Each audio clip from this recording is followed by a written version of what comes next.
Bulletin की शुरुआत करेंगे बड़ी खबर के साथ। भोपाल से आ रही है, जहां पर टीआईटी कॉलेज में लव जिहाद का मामला जो है अब बढ़ता जा रहा है। साद और साहिल के घर पर बुलडोजर कार्रवाई हो चुकी है। लव जिहाद के मुख्य आरोपी, जिसका नाम फरहान बताया जा रहा है, इसके घर पर भी कार्रवाई होगी, लेकिन लगभग 11 बजे के बाद ये कार्रवाई शुरू होगी। बड़ी खबर, बड़ी जानकारी आपको दे रहे हैं। साद और साहिल का जो अवैध निर्माण था उसको ढहा दिया गया बुलडोजर के द्वारा।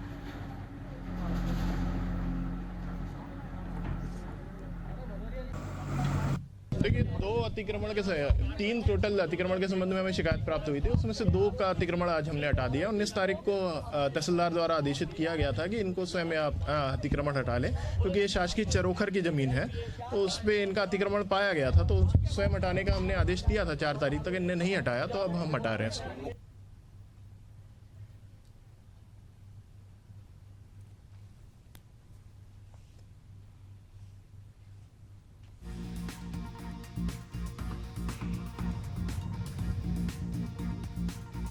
हमारे साथ हमारे सहयोगी दुष्यंत जुड़ चुके हैं अधिक जानकारियों के साथ। दुष्यंत, क्या अपडेट अब आपके पास? जो साद और साहिल का घर था वो तो ढहा दिया गया, फरहान के घर पर कार्रवाई कब तक शुरू हो जाएगी? अब देखिए, दोपहर के बाद फरहान के घर पर भी कार्रवाई जो है वो देखने को मिल सकती है। लेकिन अगर मध्य प्रदेश की बात करें तो मध्य प्रदेश सरकार ने साफ कर दिया है कि अगर बिहार का कोई भी मामला सामने आता है और इस तरीके से अगर संपत्ति अतिक्रमण की संपत्ति जो है पाई जाती है तो उस पर कार्रवाई भी की जाएगी।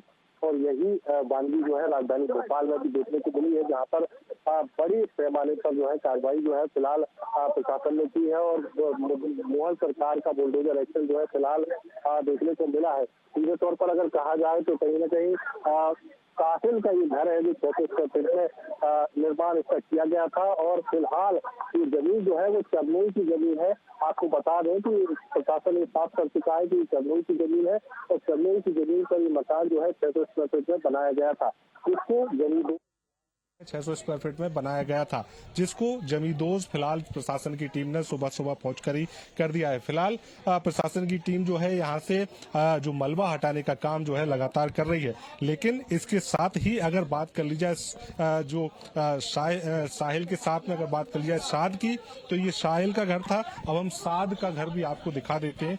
उसका भी यहाँ पर जमींदोज फिलहाल उसको किया गया है, और बड़ी कार्रवाई जो है राजधानी भोपाल में देखने को मिली है। नगर निगम की टीम का अमला जो है यहाँ पर अभी भी मौजूद है, और लगातार इस पूरे कार्रवाई के दौरान जो मलबा निकलकर सामने आया है उस मलबे को हटाने की कार्रवाई फिलहाल इलाके में की जा रही है। लेकिन दुष्यंत, अब मलबा हटाने की कार्रवाई हो रही है, परिजनों से आपकी कोई बात हो पाई हो साद या साहिल के? जो घर है वो साद का घर है। फिलहाल कार्रवाई जो है अभी भी लगातार की ही जा रही है। मलबा जो है बहुत अधिक संख्या में पड़ा हुआ है, और लोग जो है फिलहाल इस बस्ती में जो रहने वाले लोग हैं वो इस पूरी कार्रवाई पर कहीं ना कहीं एतराज व्यक्त कर रहे हैं। सीधे तौर पर उन्होंने ये भी कहा है कि इस तरीके की कार्रवाई जो है वो नहीं की जानी चाहिए थी। पट्टे की जमीन है, पट्टा जो है सरकार ने दिया था, लेकिन जिस तरीके से ये बात भी कही गई है प्रशासन की तरफ से कि पट्टा बहुत पहले ही निरस्त हो चुका था, और उसके खिलाफ में नोटिस जो है प्रशासन ने जारी किए थे। लेकिन नोटिस के बावजूद यहाँ पर जमीन जो है वो खाली नहीं की गई। उसके बाद ये कार्रवाई जो है वो की गई है।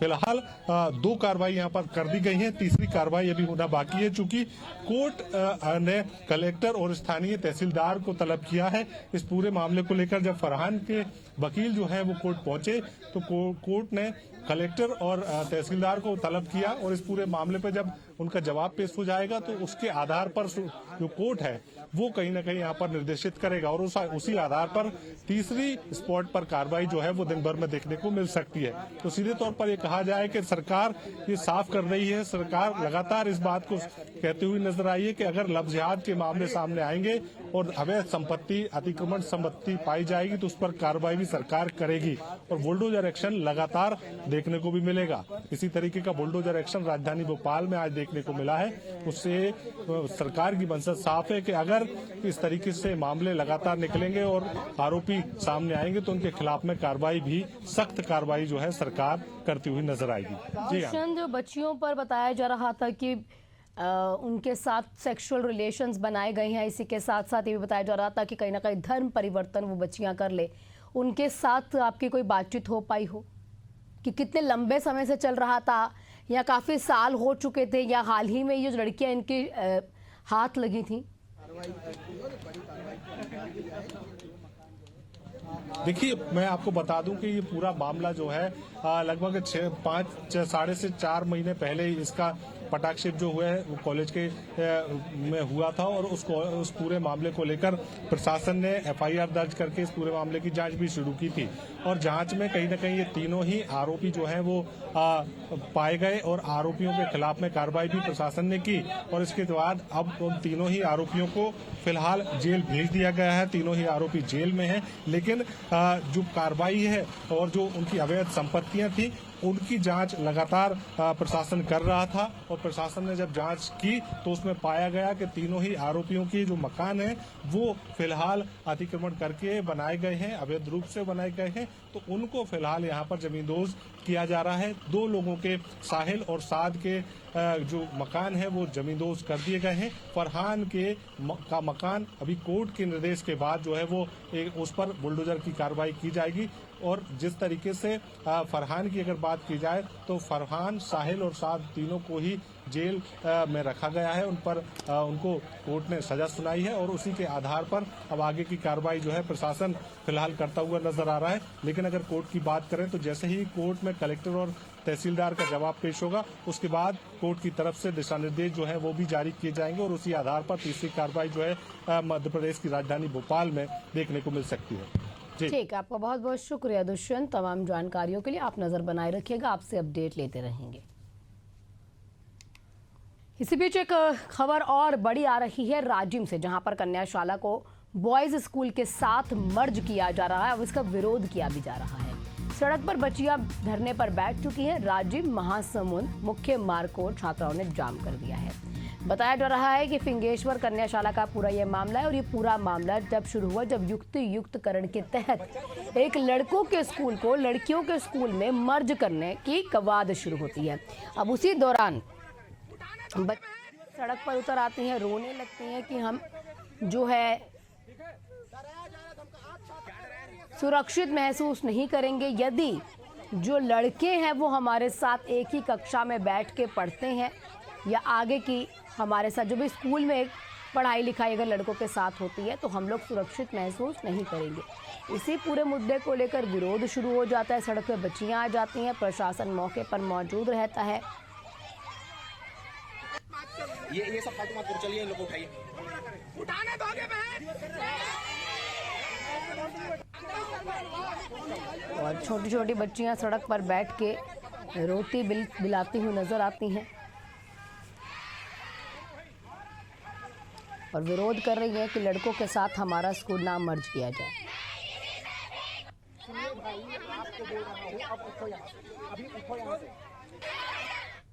हमारे साथ हमारे सहयोगी कुलदीप जुड़ चुके हैं तमाम जानकारियों के साथ। कुलदीप, अभी क्या स्थिति है? बच्चियां जो है मानी है, कोई मान मनव्वल का दौर चल रहा है? जी देखिए, पिछले करीब 2 घंटे जो है कि छात्राएं हैं लगातार सड़क पर बैठी हुई हैं। अधिकारी लगातार उनको समझाने की कोशिश कर रहे हैं, लेकिन अभी तक जो छात्राएं हैं उनका कहीं पर भी मानने का इरादा नहीं लग रहा है। उनका साफ कहना है कि जब तक इस आदेश को रद्द नहीं किया जाएगा तब तक वह आज वहां से नहीं उठेंगी।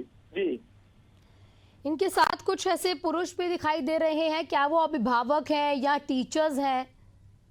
जी देखिए, जो कन्याशाला है वहाँ के जो कुछ शिक्षक भी मौजूद हैं और जो कन्याएं हैं, जो छात्राएं हैं, उनके वहाँ पर फैमिली वाले भी मौजूद हैं जो लगातार इस जो भी वहाँ पर विरोध हो रहा है वहाँ पर शामिल हैं। और वहाँ पर अधिकारियों से बात भी की जा रही है। अधिकारियों का साफ कहना है कि उन्हें कुछ समय चाहिए, लेकिन छात्राओं का ये कहना है कि वो लगातार इस पर कई दिनों से ज्ञापन भी सौंप रही हैं, बात भी कर रही हैं, लेकिन अभी तक इस पर कोई भी संज्ञान नहीं लिया गया है, जिसके वजह से आज उन्होंने यह तय किया है कि जब तक मामले में कोई उचित कार्रवाई नहीं होगी तब तक वो वहां से नहीं उठेंगी। आपसे एक और चीज समझना चाहेंगे, क्योंकि कार्रवाई वो क्या चाहती हैं कि सिर्फ जो मर्जर है, अगर वो लड़कियों का लड़कियों के साथ स्कूल मर्ज करवाना चाहती हैं या फिर जो लड़के हैं वो चाहते ही नहीं है कि लड़के हमारे साथ पढ़ें?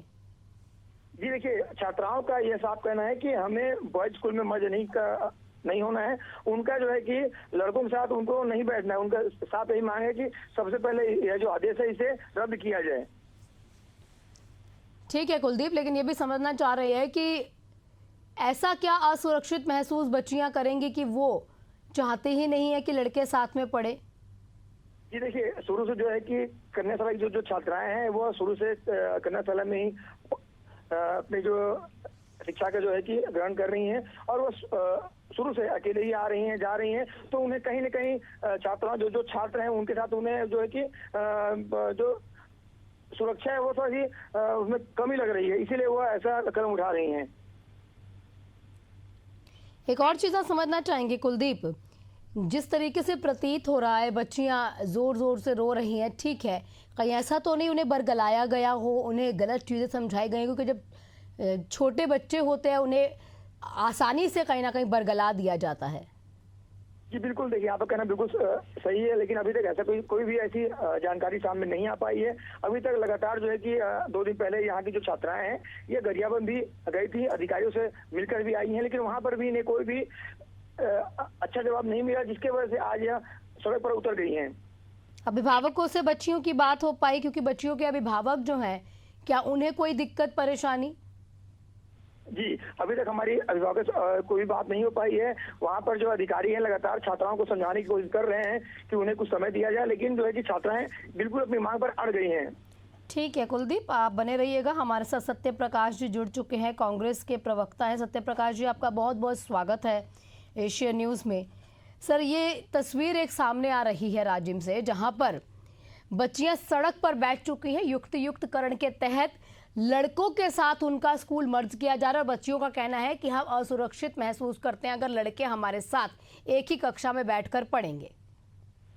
देखिए आना जी, सरकार जब आई थी तो उन्होंने बहुत सारे सुनहरे सपने दिखाए थे, बहुत सारी सुनहरी बातें बोली थी। खासतौर से अगर मैं महिलाओं की, छात्राओं की, बच्चियों की बात करूं, हमारी बहनों की बात करूं, तो उनको तो बहुत सपने दिखाए थे। और आज हर एक वर्ग, चाहे महिलाएं हो, छात्राएं हो, चाहे कर्मचारी वर्ग, आज हर एक वर्ग आहत महसूस कर रहा है। उसी के तहत देखिए युक्तियुक्तिकरण जब हो रहा था, हम तो शुरू से इसका विरोध करते आ रहे हैं। एक तरफ तो शिक्षकों की नौकरी निकल जा रही है और दूसरी तरफ युक्तियुक्तिकरण की तरफ ये जो दिख रहा है ये वही है। अब देखिए छात्राएं ये जो बोल रही है कि हमें असुरक्षित महसूस हो रहा है, इसी से समझ जाइए कि महिलाओं के प्रति, छात्राओं के प्रति किस तरह से अपराध बढ़ रहे हैं, ये दिखता है। एनसीआर डाटा कह रहा है कि अपराध बढ़ रहे हैं। और अगर छात्राएं ऐसा बोले तो सरकार को इस पर सोचना पड़ेगा कि छात्राएं ऐसा क्यों बोल रही है। और युक्तियुक्तिकरण के तहत अगर शिक्षकों की नौकरी जा रही है, छात्राएं बोल रही है, तो सरकार क्यों सो रही है? सरकार क्यों अडिग हुई पड़ी है? सरकार क्यों इस तरह की बेशर्मी दिखा रही है कि हम नहीं सुनेंगे? हो यही रहा है। पिछले 2 साल से अगर बात करें तो सरकार किसी सुनने के तैयार नहीं है। हर एक वर्ग अपनी बात रखना चाहता है, मगर मुख्यमंत्री जी हो, शिक्षा मंत्री जी हो, सब अपनी अपनी गुटबाजी में व्यस्त है। मगर छात्राओं की अगर बात की जाए तो हम विपक्ष है तो उनकी आवाज उठाएंगे और उठा रहे हैं। युक्तियुक्तिकरण का आपको मालूम है, इस तरह से हमने विरोध किया है, मगर ये सरकार जो है सुनने के तैयार नहीं है। छात्राओं की बात सुननी चाहिए। अगर वो अपनी बात कुछ पीड़ा बयान कर रही है, रोते हुए बयान कर रही है, तो भी सरकार नहीं सुनी है, तो बहुत ही निंदनीय है। सत्य प्रकाश जी, राजनीति से हटकर, युक्तियुक्तकरण से हटकर, मैं ये समझना चाह रही हूँ कि क्यों बच्चियाँ भविष्य में भी, देखिए जब हम कॉलेज जाते हैं तो लड़कों के साथ बैठ के पढ़ना पड़ता है। सिक्योरिटी की पूरी जिम्मेदारी कहीं ना कहीं स्कूल की होती है, सरकार की होती है। ऐसी क्या परेशानी का सामना कहीं ना कहीं मानसिक रूप से बच्चियाँ झेलने के लिए तैयार नहीं है कि वो वहाँ पढ़ना ही नहीं चाहती हैं? नहीं आनंद जी, देखिए एक अगर मैं सोशल सामाजिक तौर पर बात करूं तो अगर कोई बच्चियां हैं, जैसे मेरे को मालूम चला कि छात्राओं का वो छात्रावास है, तो वो शुरू से जिस परिवेश में रही, अगर वो शुरू से छात्राओं के बीच में रही है, छात्र उनके साथ नहीं पढ़े रही थे, उठे बैठे नहीं है, तो उस परिवेश में उनका जीवन ढला है अभी तक। और अचानक से आप बोलिएगा तो इतना आसान नहीं होता किसी भी छात्र के लिए या छात्राओं के लिए। तो इसीलिए भी हो सकता है। और सबसे महत्वपूर्ण, जो हम डेली सुबह उठते और अखबार पढ़ते हैं, आज भी चाकूबाजी खबर आई है, तो ये भी कहीं ना कहीं एक डर का माहौल जो पूरे छत्तीसगढ़ में है, खासतौर से महिला, जैसे मैंने बोला, तो उनके अंदर एक डर का माहौल है कि हम डेली खबरें सुन रहे हैं। हर अगर 3 घंटे पे एक हमारी छात्रा, एक बालिका के साथ दुष्कर्म हो रही है, ये यहाँ का आंकड़ा बता रहा है। तो ये भी एक कहीं ना कहीं कारण है जिसकी वजह से छात्रा ऐसे डर महसूस कर रही है, क्योंकि सरकार कहीं ना कहीं विफल हो चुकी है। आपको मालूम होगा स्कूल में भी इस तरह से खबरें आई है, चाहे आपको ये भिलाई का वो स्कूल का याद होगा, चाहे रायपुर का याद होगा, तो ये तमाम से स्कूलों से भी खबरें ऐसी आई है। इसकी वजह से भी ये कारण है कि छात्राएं अपने असुरक्षित महसूस कर रही है। मगर सरकार का दायित्व बनता है कि या तो उनको ऐसा विश्वास मिलेगा कि हम आपके साथ हैं, और नहीं तो जैसा वो चाहती है वैसा करें, क्योंकि उनका भविष्य है। आप किसी का भविष्य तो खराब नहीं कर सकते। सरकार का दायित्व बनता है उनका भविष्य सुधारने का, उनका भविष्य खराब करने का दायित्व नहीं है उनके पास। तो कहीं ना कहीं ये सरकार को सुनना पड़ेगा, छात्राओं की बातें सुननी पड़ेगी। आप हमारे साथ सत्य प्रकाश जी जुड़े रहिएगा। हमारे साथ शताब्दी पांडे जुड़ चुकी हैं, बीजेपी प्रवक्ता है। शताब्दी जी, आपका बहुत बहुत स्वागत है एशियन न्यूज़ में। सवाल ये रहेगा, राज्य में कुछ बच्चियां हैं जो सड़क पर आ चुकी हैं और ये कह रही हैं रोते हुए, बिलबिलाते हुए कि भाई हमारा स्कूल युक्तियुक्तकरण के तहत लड़कों के साथ मर्ज मत करो। देखिए, मेरा ऐसा कहना है कि युक्तियुक्तकरण में यही एक आधार होता है कि वहां पर पिछले कुछ वर्षों से या वर्तमान में छात्राओं की संख्या कितनी है, और अगर हमको अपने विद्यालय का विकास चाहिए, सारे संसाधन चाहिए, तो संख्या के आधार पर ही फिर सारे टीचर्स, स्टाफ और बाकी संसाधन की उपलब्धता होती है। तो अगर ऐसा मर्ज कर देंगे तो इसमें कोई बुराई नहीं है, क्योंकि इंक्लूसिव एजुकेशन की बात करते हैं हम। न्यू एजुकेशन पॉलिसी कहती है कि समावेशी शिक्षा होनी चाहिए। तो अगर समावेशी शिक्षा की हम बात कर रहे हैं तो ऐसे हमको अब डिफरेंसेस नहीं क्रिएट करना है। हाँ, लेकिन मैं ये जरूर कहूंगी कि बालिकाओं के अधिकार का कहीं हनन नहीं होगा, इसकी सरकार पूरी चिंता करेगी। कहीं बालिकाओं के लिए स्कूल ना उपलब्ध हो या उनको नहीं मिल रही है शिक्षा, ऐसा कभी कहीं पर भी भारतीय जनता पार्टी की सरकार में नहीं होगा। इसलिए मेरा ये कहना है कि इन बालिकाओं से बात की जाएगी शिक्षा अधिकारी के द्वारा, और निश्चित रूप से उनको समझाइश दी जाएगी कि अगर बालिकाओं की सतत यहाँ पर संख्या कम है, तभी तो यहाँ पर बालकों के साथ उसको मर्ज कर रहे हैं, और मर्ज करने से संसाधन ज्यादा मात्रा में मिलेंगे, ऐसा मेरा मानना है। हमारे साथ सत्य प्रकाश जी जुड़े हुए हैं शताब्दी जी। वो ये कह रहे हैं कि अगर लड़कियां मानसिक रूप से प्रिपेयर नहीं है कि एकदम से लड़कों के साथ उन्हें पढ़ाया जाए, तो इसमें इतना प्रेशर करने की क्या जरूरत है। सत्य प्रकाश जी का भी यही कहना है। मेरा ये कहना है कि एक तरफ तो जेंडर जस्टिस की बात करते हैं, एक तरफ लिंग भेद ना हो इसकी हम बात करते हैं, और अगर बालक बालिका साथ में पढ़ते हैं शुरू से तो उनके इसका क्या भविष्य पर असर पड़ता है ये भी हमको सबको सोचना चाहिए, समझना चाहिए। इसमें कोई बुराई नहीं है। तो जेंडर डिस्क्रिमिनेशन न करें और इस प्रकार की बातें न करें, बेवजह बालक बालिका के विषय को लेकर राजनीतिक अमली जामा न पहनाएं। अगर वहां पर युक्तियुक्तकरण के अंतर्गत संख्या को देखते हुए बालक बालिकाओं की स्कूल को मर्ज कर रहे हैं और वहां पर वो संयुक्त रूप से पढ़ेंगे को एजुकेशन में, तो इसमें कोई बुराई नहीं है। खुद आप पूछ लीजिए कि सत्य प्रकाश जी उनके परिवार के बच्चे को एजुकेशन में पढ़ते हैं या फिर वो कहते हैं कि नहीं मेरी बालिका अलग बालक अलग। ऐसा नहीं है। वर्तमान जो युगानुकूल परिवर्तन है उससे हमारे आम जो जनता है, हमारी ग्रामीण जनता है, हमारी बालिकाएं भी इससे वाकिफ होनी चाहिए। और सत्य प्रकाश जी, शताब्दी जी कह रही हैं कि ये जेंडर बायसनेस नहीं होनी चाहिए और ये जो चीजें हैं इसको खत्म करते हुए हमें आगे बढ़ना है, छत्तीसगढ़ के कोई ना कहीं आगे बढ़ाना है। इसके साथ वो ये भी सवाल कर रही हैं कि यदि जितने माननीय होते हैं या जितने भी नॉन फेसेस हैं उनके बच्चे अगर कॉर्ड स्कूल में पढ़ सकते हैं तो क्यों हमारे सरकारी स्कूल में कॉर्ड स्कूल नहीं होने चाहिए। आना जी, मेरे को ये समझ में नहीं आता है कि यही मैं बोल रहा हूँ कि एकदम हट नेता पे क्यों सरकार उतर जाती है। इनके प्रवक्ता भी वही बात कर रहे हैं। अरे मैं बात कर रहा हूँ, हमारी सरकार हमारी विपक्ष के नाते हम भी बोलते हैं कि यहाँ सब एक साथ पढ़ना चाहिए, जेंडर का भेद नहीं होना चाहिए। मगर आप ये बात जैसे मैंने पहले बोला, अगर वो शुरू से इसी परिवेश में तो क्या से कर सकती है। आपको पहले उनको या तो काउंसलिंग कराइए, समझाइए, बुझाइए। ये बात मैं हमारी पार्टी कहना चाह रही है कि पहले आप उनको समझाइए इस तरह की चीजें। पहली बात। दूसरी बात, एक चीज समझ नहीं आती, जब इनकी सरकार रमन सिंह की थी तब भी ये 3000 स्कूल छत्तीसगढ़ बंद किए तो ऋषि के नाम पे किए थे। मगर हमारी सरकार है, हमने आत्मानंद स्कूल खोले, हमने एक गुणवत्ता बढ़ाई कि मेरिट लिस्ट में भी आत्मानंद स्कूल के बच्चे आते थे। उस समय कोएड था मगर किसी ने विरोध किया नहीं किया। अगर हम चला सकते थे, हम ये कर सकते, तो ये अभी ये क्यों नहीं कर सकते। ये सिर्फ कहीं ना कहीं संसाधन, ये कहीं ना कहीं संसाधन के नाम पे क्यों अपने पाप छुपाना चाह रहे हैं, अपनी नाकामी क्यों छुपाना चाह रहे हैं कि संसाधन ज्यादा मिलेंगे। अरे आज आत्मानंद स्कूल की क्या हालत है कि चौक पेंसिल डस्टर के लिए पैसे नहीं है उनके पास। ये तो आपने हालात कर दिया आत्मानंद स्कूल की। अब बात करें संसाधन मिलेंगे, अरे जो है उनको तो संसाधन दिया, उसके बाद बात कीजिए कि और संसाधन मिलेंगे। कोई बात न करें, मैं ऐसा कांग्रेस की प्रवक्ता से आग्रह करूंगी, अगर उनके पास में किसी प्रकार के नाकामी छुपाने के आरोप लगाएं। ये सिर्फ अरे सिर्फ अपनी नाकामी छुपाने के लिए, ये सिर्फ और सिर्फ अपनी नाकामी छुपाने छात्राओं पे, कांग्रेस सरकार पे, विपक्ष पे यही आरोप लगाएंगे। मगर खुद को क्या करना है, कुछ नहीं करना है। क्या करना है, सिर्फ सुनना नहीं है। अगर छात्राएं बोल रही है हमको ये चीज नहीं मिला, छात्राओं ने ये नहीं बोला शिक्षक नहीं मिल रहे, ये हमने सबने देखा। शिक्षक आज हड़ताल पे क्यों है, तो युक्तियुक्तकरण की वजह से उनकी नौकरियां जा रही। तो ये सरकार अपने हट पे जमी हुई है कि हम जो बोल रहे हैं वही सही है, बाकी पूरी दुनिया, पूरे छात्र, पूरे विपक्ष वो सब गलत है। इसलिए बोल रहा हूँ, आप अपनी पाप मत छुपाइए, अपनी नाकामी मत छुपाइए, छात्राओं को सुनिए। अगर वो बोल रहे हैं कि हमको नहीं मर्ज होना है, उनको समझाइए या जैसा बोल रहे वैसा कीजिए। आकलन स्कूल अगर चल सकते थे उस समय किसी ने विरोध नहीं किया, उस समय सब कोविड पढ़ रहे थे, तो आज ऐसा क्यों है कि विरोध हो रहा है? आज ऐसा क्यों है कि छात्राएं नहीं मान रही है? इसीलिए मैं बोल रहा हूँ कि ये कहीं ना कहीं। ठीक, आप दोनों का बहुत बहुत शुक्रिया तमाम प्रतिक्रियाओं के लिए। अब देखना ये होगा कि किस तरीके से बच्चियों की काउंसलिंग की जाएगी और अगर आगे मर्जर होता भी है तो क्या उसके लिए बच्चियां तैयार हैं या नहीं। इसी बीच एक और बड़ी खबर राजधानी रायपुर से ही आ रही है, जहां पर साइंस कॉलेज के मैदान में एक अज्ञात शव मिला है। फॉरेंसिक टीम ने मौके पर पहुंचकर फिलहाल शव की शिनाख्त शुरू कर दी है, लेकिन अभी शिनाख्त नहीं हो पाई।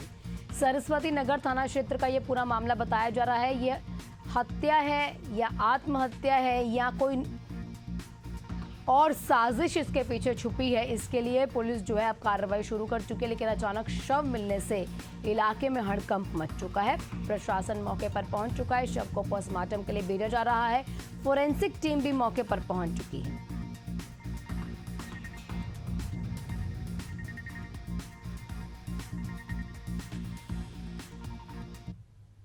के साइंस कॉलेज मैदान में एक अज्ञात लाश मिली है।